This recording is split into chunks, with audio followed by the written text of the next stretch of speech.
The Philippines is back. I bet a lot of people can't wait to set foot in the Philippines, right? Philippines welcomes back foreign travelers after 2 years.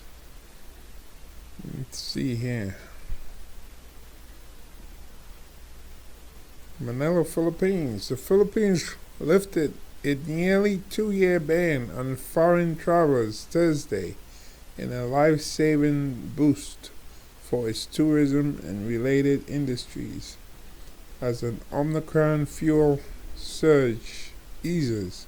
Foreign travelers from 157 countries with visa-free arrangements with the Philippines who have been fully vaccinated and tested negative for the virus will be welcomed back and will no longer be required to quarantine upon arrival.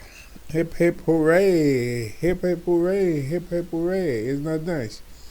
The government also ended a risk classification system that banned travelers from the worst hit countries. We will begin the next chapter in the road to recovery, Tourism Secretary Berna Romulo-Puyat said. She added, the border reopening would restore jobs and generate revenue across tourism-related enterprises and communities. British tourist Jan Collins said at the airport arrival lobby that he flew back after 2 years because he absolutely loved the Philippines and wanted to reunite with Filipino friends. It's just a wonderful country.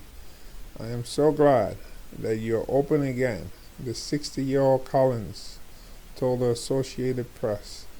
Malaysian tourist Sean James Stickney said the pandemic separated him and his Filipino partner for 2 years.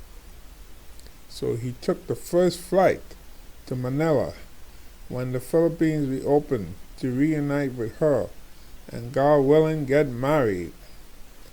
The Philippines imposed one of the world's longest lockdowns and strictest police-enforced quarantine restrictions to quell a pandemic that caused its worst economic recession since the 1940s and pushed unemployment and hunger to record levels.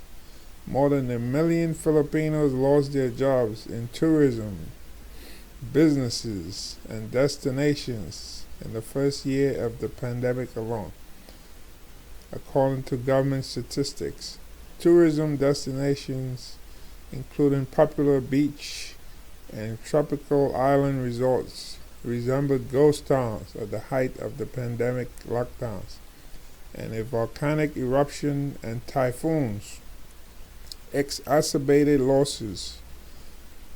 The reopening had been set for December 1st, but was postponed as the highly contagious Omicron variant of the coronavirus spread. Less than 1,000 new cases were added daily during the Christmas holidays, when large crowds of shoppers trooped back to malls and restaurants despite constant government warnings.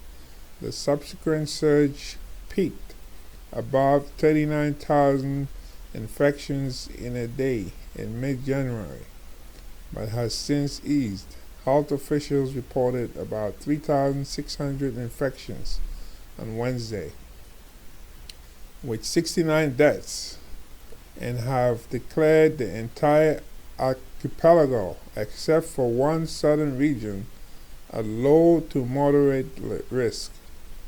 More than 16 million of nearly 110 million Filipinos have been fully vaccinated against the coronavirus, and 8.2 million have received their booster shots in a campaign that has been hampered by vaccine shortages and public hesitancy.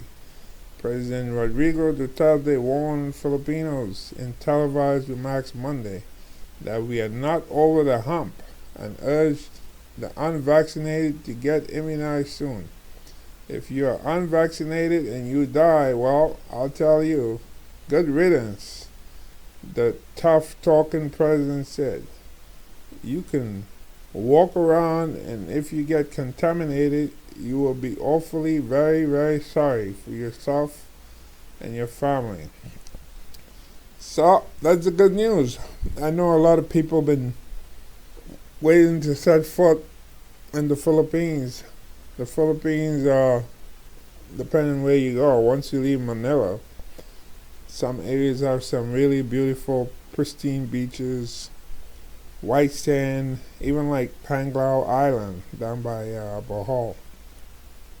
You know, it's really nice over there. I know many people think of Boracay, that expensive tourist trap, Boracay. But look, you can go to Panglao Island. It's nice there too. The sand is white, it's clean, and from what I recall when I was there, you don't have well, actually, there's like some of the hotels are like kind of like private, like, you know. I think, let me see.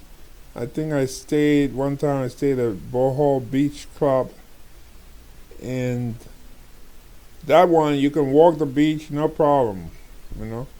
And then another time, I think there was a hotel called Isis. Yeah, Isis, where there's like a Thai restaurant right up in the front. And that one, you have lots of vendors on the beach. You know, that one was kind of annoying. And people come up to you, try to take you out on a boat. You'll be wearing your sunglasses. True story.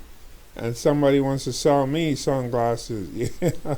Even though I'm wearing sunglasses. And I said, well, I'm wearing my sunglasses. Well, you know, he said, you can always have another one. You can have a second pair. Yeah. That's how it is. It's like the guy one time when I was in Cebu outside my hotel and asked me, do you want to have a go over? And I said, I already have a girlfriend.